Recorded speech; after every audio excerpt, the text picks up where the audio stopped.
La paix du Seigneur Jésus-Christ soit le partage de chacun de nous. Un nouveau jour dans cette émission, le sceptre de vérité, que le Seigneur utilise depuis un bon moment déjà pour instruire chacun de nous dans sa parole. Nous allons parler d'un nouveau sujet aujourd'hui, bien-aimés dans le Seigneur Jésus-Christ. Un sujet intitulé « Les célébrations de mariage souillées ». Les célébrations de mariage souillées. Alors, nous allons dire très rapidement que ce thème-là est parti d'un constat que nous faisons aujourd'hui dans le milieu chrétien où lors des célébrations de mariage, il y a plusieurs déviances qui sont observées, surtout parmi les frères et sœurs qui ont déjà reçu le message de la sainteté, qui ont déjà reçu le message du dépouillement. Alors très rapidement, sans tarder, nous allons dans la parole de Dieu. Nous sommes dans le livre de 1 Corinthiens, le chapitre 10.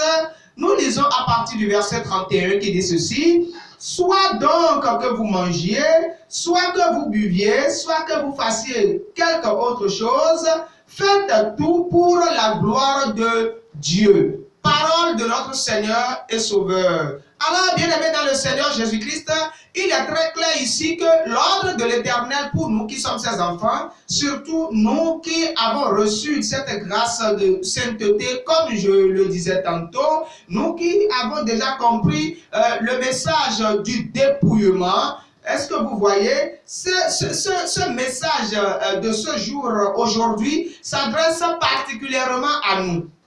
Alors, bien-aimés dans le Seigneur Jésus-Christ, lorsque nous allons dans les lieux de mariage, nous avons constaté que, au lieu que le jour de mariage soit honoré dans la sainteté par nos frères et sœurs qui vivent dans la sainteté aux yeux des hommes, tout au moins aux yeux des hommes, nous les voyons dans la sainteté, mais le jour de leur mariage, on les voit vivre dans des choses abominables, on les voit célébrer ce mariage dans des choses souillées. Alors, la première chose que nous avons constatée, c'est que beaucoup de nos sœurs chrétiennes, le jour de la dot ou le jour de la célébration du mariage, soit à la mairie, soit à l'église, elles remettent tout simplement tout ce qu'elles avaient déjà jeté, tout ce qu'on appelle les artifices du corps. Est-ce que vous voyez bien? Les produits qui ne sont pas des produits naturels, mais des produits artificiels que les femmes mettent sur le corps, un peu comme les rouges aux lèvres, les faux ongles, les faux cils, le maquillage, les mèches, les chiens, enfin, tout ce que vous connaissez déjà, que la jeune sœur en Christ avait déjà jeté, qu'elle avait déjà brûlé. Mais le jour de la dot, elle remet tout cela. Et lorsque nous rapprochons de ces personnes pour au moins savoir qu'est-ce qui les a motivés à poser de tels actes, nous avons souvent entendu deux versions. La première version que nous recevons, c'est que ces sœurs disent, comme c'est un jour de célébration, comme c'est un jour de mariage, et on ne fait pas le mariage deux fois dans la vie, c'est une seule fois que ça se célèbre, alors ce jour-là, il faut paraître plus présentable.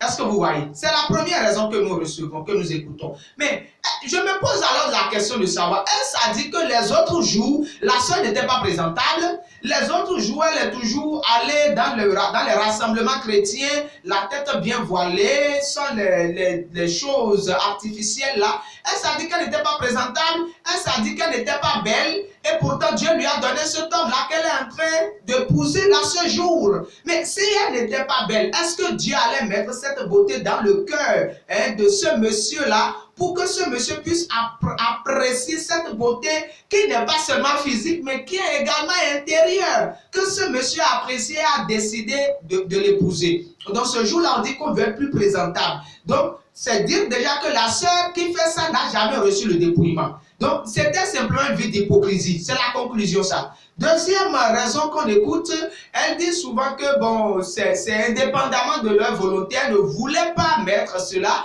mais que c'est la famille qui les y a obligés. Alors, je me pose une question de savoir par rapport à ce deuxième argument. Si la famille, un jour, vous obligeait à prendre de l'acide, à boire cet acide-là, est-ce que vous obéiriez à la famille? Donc, Si la réponse est non, vous devez comprendre que si vous êtes convaincu dans votre cœur par rapport à la parole de Dieu que c'est mauvais de mettre ce genre de choses sur nos corps, mais au nom de quoi alors le jour de votre dot, le jour de votre mariage, vous vous permettez de mettre tout cela sous prétexte que c'est la famille qui vous a mis la pression. Ça veut dire que c'est une vie d'hypocrisie. Autre chose que nous constatons et qui souille aussi les mariages des chrétiens, eh bien, c'est les caresses bizarres, les embrassements bizarres auxquels nous assistons lors des mariages. Très souvent dans nos églises, qu'est-ce qu'on dit? On dit, maintenant c'est le moment, on vous avait toujours dit de ne pas forniquer. Aujourd'hui, à partir de ce jour, du moins, vous êtes libre de consommer votre mariage. Alors, par conséquent, vous pouvez vous embrasser. Vous pouvez vous embrasser. Et quand on dit embrassez-vous, non pas que je suis contre le fait qu'il y ait un témoignage d'amour entre le frère et la sœur publiquement. Un témoignage d'amour. Ça peut s'exprimer par des paroles. Est-ce que vous voyez bien? Mais des paroles encore pudiques. Mais de là à s'embrasser langoureusement, écoutez, c'est un feuilleton qu'on regarde là dans l'église de Dieu. C'est dangereux.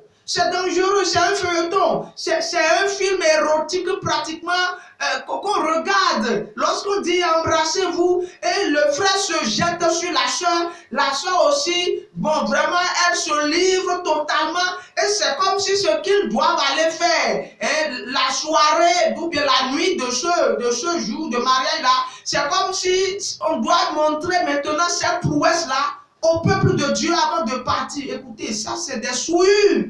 C'est des souillures, nous n'avons jamais vu ça. Écoutez, vous qui allez peut-être dire que j'exagère, s'il vous plaît, donnez-moi un verset qui prouve qu'on peut faire des choses devant le peuple. Parce que moi ici, dans la parole de Dieu, dans ce livre de 1 Corinthiens, le chapitre 10, à partir du verset 32, écoutez ce que la Bible dit, ne soyez en scandale ni aux Grecs, ni aux Juifs, ni à l'église de Dieu.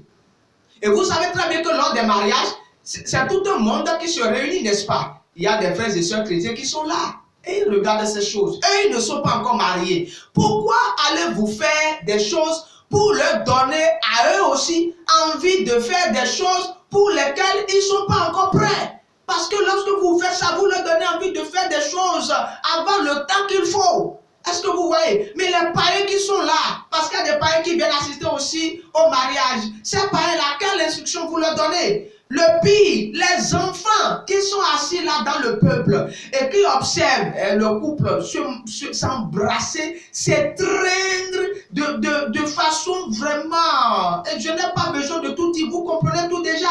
Quel enseignement vous donnez à ces enfants? Et lorsque les enfants vont quitter là, et ils vont commencer par développer des vices, après, vous allez dire, mais il a appris ça où? Mais il a appris ça lors de ce mariage-là. Il faut le comprendre ainsi, ça souille le mariage. Ça suit votre mariage. Ça chasse l'esprit de Dieu du temple. L'esprit de Dieu ne supporte pas ces souillures. Autre chose qu'on constate, quand on dit au couple de danser, ça c'est un autre élément qui souille le mariage, la célébration du mariage. On dit au couple de danser, mais regardez les danses qu'on fait. C'est pratiquement du stripteasme, où le frère et la soeur s'entrelacent d'une certaine façon. Et c'est des musiques, on met même des musiques sensuelles. Et on leur demande de danser parce qu'on dit que ça, je ne sais pas, que ça exalte l'amour. Mais quel amour on exalte comme ça? Où est le verset que vous allez utiliser pour pouvoir dire telle chose? Même aller dans Cantique des Cantiques, si vous voulez, prenez Cantique des Cantiques et vérifiez dedans. Mais Salomon a pu dire des paroles tellement amoureuses. Mais où est-ce qu'ils ont fait des choses souillées comme ça pour faire pécher le peuple de Dieu? Bien aimé, il faut que ça s'arrête dans le milieu chrétien. Les païens peuvent le faire. Mais vous qui êtes dans la sainteté, arrêtez de souiller les mariages. Que les serviteurs de Dieu commencent par nettoyer leur programme de célébration de mariage dans le temple de Dieu. Afin que tout se fasse à la gloire de Dieu. Non pas à la gloire de Satan et de ses anges. Maintenant, autre constat encore. Autre constat malheureux qu'on a encore fait, toujours pendant cette célébration de mariage, eh bien, c'est lors de la réception, quand on doit manger. Écoutez, moi, j'ai été dans le monde, comme beaucoup d'entre vous, mais quand moi j'étais dans le monde, lorsque les gens allaient vers nous, mais nous leur imposions ce que nous autres voulions, c'était ça. Pendant que moi j'étais encore dans la vie de l'alcool, quand quelqu'un venait pour me rendre visite, on lui sortait l'alcool qu'on a. S'il n'est pas prêt à prendre cet alcool-là, il prend de l'eau, il s'en va, c'est comme ça. Maintenant, des chrétiens vont se marier et on dit, bon, il y a mon DG qui vient à la célébration de mariage et mon DG, il ne prend pas de sucrerie, il ne prend pas de l'eau. Lui, il prend du fort. C'est du fort qu'il prend. Donc, on va célébrer un mariage chrétien. On dit qu'on vient de recevoir la bénédiction de Dieu, ce qui est faux. Et on dit que bon, après la bénédiction de Dieu, même si c'était vrai, alors il faut que la bénédiction de l'alcool aussi vienne. Écoutez, qu'est-ce que vous êtes en train de faire? Ça, c'est une confusion. C'est célébrer un mariage souillé. Est-ce que vous voyez? Et donc, on dit, mon patron, lui, il prend de l'alcool. Ah, et mon oncle, là, c'est lui qui m'a aidé. Hein, c'est lui qui a pourvu au lieu de réception. Et mon oncle, vraiment, lui, ne prend que des vins. Écoutez, c'est quoi ce raisonnement? Et donc, pendant la réception, c'est un chrétien ou des chrétiens qui se marient, un frère et soeur qui se disent sanctifiés. Mais regardez toute une flotte, toute une gamme d'alcool de... Je ne sais pas comment dire. Et on dit que c'est un mariage chrétien. Bien aimé, ça c'est un mariage souillé. C'est une célébration du mariage souillé. Et Dieu a dit que nous fassons toutes choses à la louange de sa gloire. Et que nous ne soyons jamais en scandale, ni aux Juifs, ni aux Grecs, ni à l'église de Dieu. Donc lorsque vous célébrez un tel mariage, dans ces conditions, vous êtes en scandale aux païens. Est-ce que vous comprenez? Vous êtes en scandale à l'église de Dieu. Surtout les enfants qui sont encore là. Et qui sont en train d'apprendre de mauvaises choses de ce que vous êtes en train de faire. Bien-aimés, repentons-nous et corrigeons-nous car Christ revient bientôt. C'était votre bien-aimé frère, l'évangéliste Moïse Adjion, qui vous répond au 00229 97 92 09 38. Que la paix soit avec vous.